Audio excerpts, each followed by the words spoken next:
Hey everybody, Ms. Dietrich here. We're looking at one of the questions on the quiz. I think this is number 1. It says 3 vertices of a trapezoid are shown on the coordinate grid below, and they give us these black dots. They give us point W, they give us X, and they give us this Y, which let me just move that out of the way for just a second so you can see.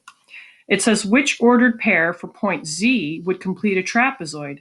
Now, for you to get this question right, you have to know what a trapezoid looks like. And I want to remind you how a trapezoid is different from, say, a square or a parallelogram.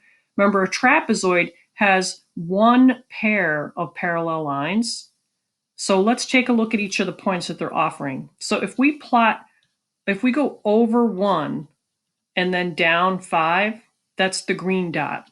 And by the way, before we even talk about that, let's connect the dots that we have. So what if we connect W to X, it's going to look like that. And if we connect X to Y, it's going to look like that. Now, what we want to visualize is if we connect this dot with one of the dots that they're suggesting here in the lineup of choices, it would form the trapezoid.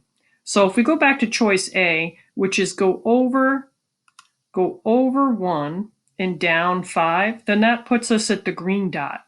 Now, if we were to connect this to this and this dot to this dot, would that form a trapezoid? Let's look at choice B, which is over 5 up 1. So the blue dot right there is choice B. So that's already on the coordinate plane. That's already plotted as point Y, so that's not looking like it's going to be an option.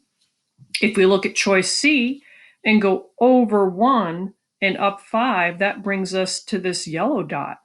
Now, if we connect this dot to that dot, it's not even going to form a polygon, is it?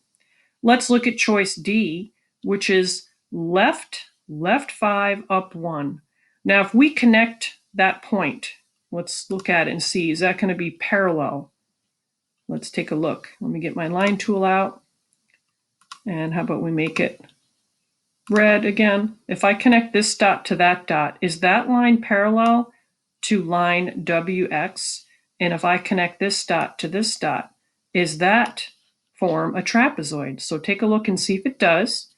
And if you're saying that that's a trapezoid, then it looks like you're going to be picking the one that we just plotted. Good luck finishing this up.